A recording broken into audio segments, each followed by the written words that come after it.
Hey, Armand here with your forecast for the week of December 2nd, 2019. You may notice, well, you probably wouldn't notice that I'm no longer doing monthly forecasts. They were never that popular, believe it or not. Well, I know it's hard to get a good bite on the month. It's easy to get a good bite on the week. So I'm going to continue to do weekly forecasts, but I won't be doing monthly forecasts anymore. All right, so what a week we have. The big news this week, right away on Monday, Jupiter goes into Capricorn it's going to spend the next year there.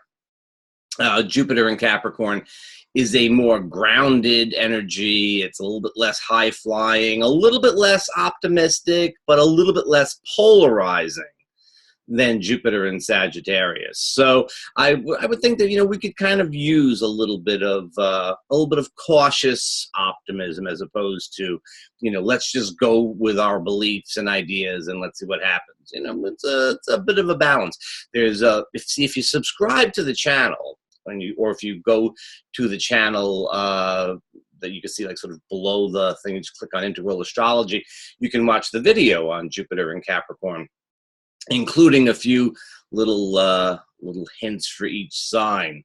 So that's just a thing for you to do.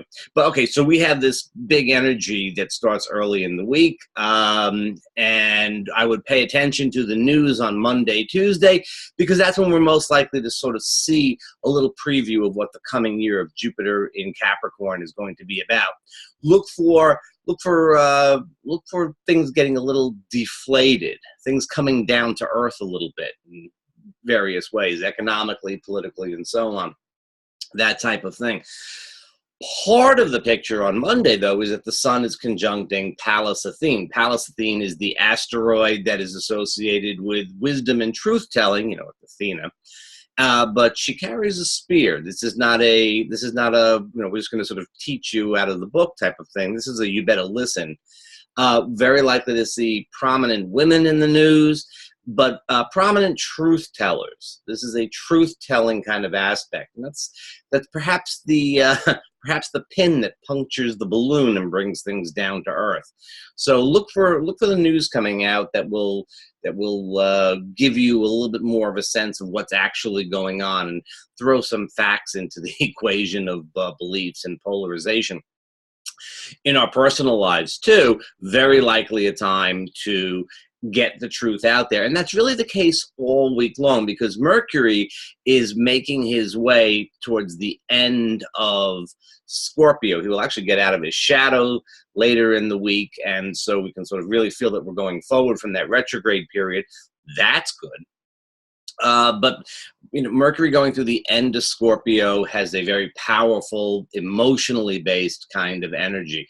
So, you combine that with the Pallas Athene Sun thing, and it's like, okay, this is a time for truth-telling, getting stuff out there. And I would focus on that kind of early in the week, because by the time we get to midweek, we got some stuff going on. Actually, we have some real supportive stuff going on for it with Mercury sextile to Pluto on Tuesday. So, again, Monday, Tuesday, this is the time to get your truth out there. And then comes Wednesday. And Wednesday, we start to get into a little bit of a different mode. Now, the moon is going to be in Pisces, which is a little slippery to begin with, but the moon will square the sun and then go on to meet with Neptune, which is a preview of a Sun-Neptune square that will be most active on the weekend. Now, so we take the period Wednesday through, let's say, Sunday, and we've got the sort of murky kind of energy again. I know Neptune stationed last week, that was murky energy. Mercury was retrograde for most of November. That was murky energy. And this is murky energy too. The particulars of it, though, the Sun square Neptune tends to take a person, right? This is more personal, not just a theme. It takes a person and makes them seem much better or much worse than they otherwise might. So there's a little bit of exaggeration that becomes more personal. It could be, if you're looking at a sort of demagogue figure in politics or something like that, even a celebrity or something like that gets overblown, wonderful, horrible, that kind of thing. In our personal lives, though, there's also a little bit of a tendency to put extra pressure on a person to say you are supposed to be all of that, but you're really not. You know, that kind of thing, where we sort of project a little too much onto a person. We could actually, some of us, not you or me, but some people will actually inflate themselves. Although I think Jupiter in Capricorn was going to help to sort of take some of the wind out of the sails, some people will inflate themselves, or some people will be really hard on themselves. There's a little bit of a worry. At any rate, it's another one of those periods of time that's great for creativity. It's really great for creativity. It is wonderful for all kinds of escapism, meditation. It is great for everything that is not of a very practical nature. But if you need to do something that's very practical, then you're going to want to sort of calm down and cool off with this, especially through the weekend. Saturday and Sunday, with the moon almost getting up there to being full and so on, it's a good energy for sure. Good to get out and play, have fun. Don't take things too seriously. Friday, Saturday, Sunday. Wednesday, Thursday, Friday, Saturday, Sunday. Don't take things too seriously.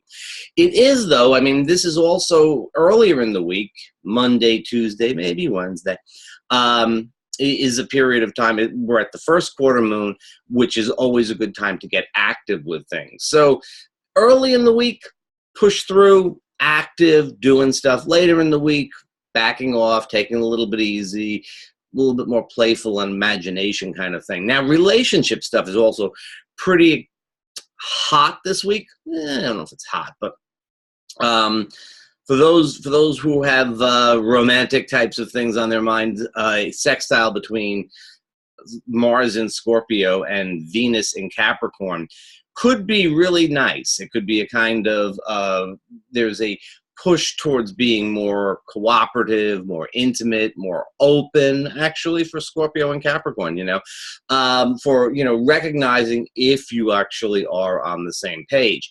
On the other hand, on Wednesday, Venus squares Juno. Now, Venus is the planet of love and beauty and appreciation of things. It is the much more sensual of the two, and Juno is the asteroid that is associated with marriage and is a much more traditional kind of energy to it. The particulars of the placements of them matter a bit. Juno is in Venus's sign of Libra, and that certainly helps. And Venus in Capricorn is also rather traditional.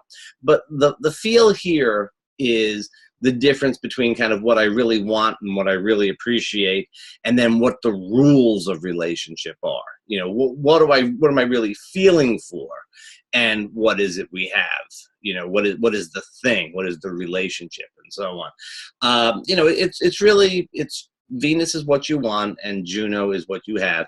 And although they can kind of talk to each other, there could be a little bit of a stress, and I'd like to make some changes in relationship. That would be a sort of a priority. I would think that it would probably, with the Sun Neptune energy predominating, it might be a good time to recognize when you are thinking that things could go a different way. Not necessarily a time to do anything about it, because the Neptunian energy is just going to be too strong. And on Sunday, so let's say Saturday, Sunday, when Venus sextiles Neptune, it's a little bit of an opportunity to sort of maybe ease things. See, if we look at the middle of the week, we're very likely to be feeling like the sort of intensity, like I got to make a change, I got to do something. By the weekend, when it comes to relationship, you can maybe ease some changes into place. Again, though, I would probably think that it's something that you want to deal with more on an internal basis, unless you're 100% sure about what you want to do. Is that helpful? I don't know. Maybe that's helpful, maybe that's not. There's a little tension between what you got and what you want. Work with it internally this week. We'll figure out what to do with it sometime in the near future.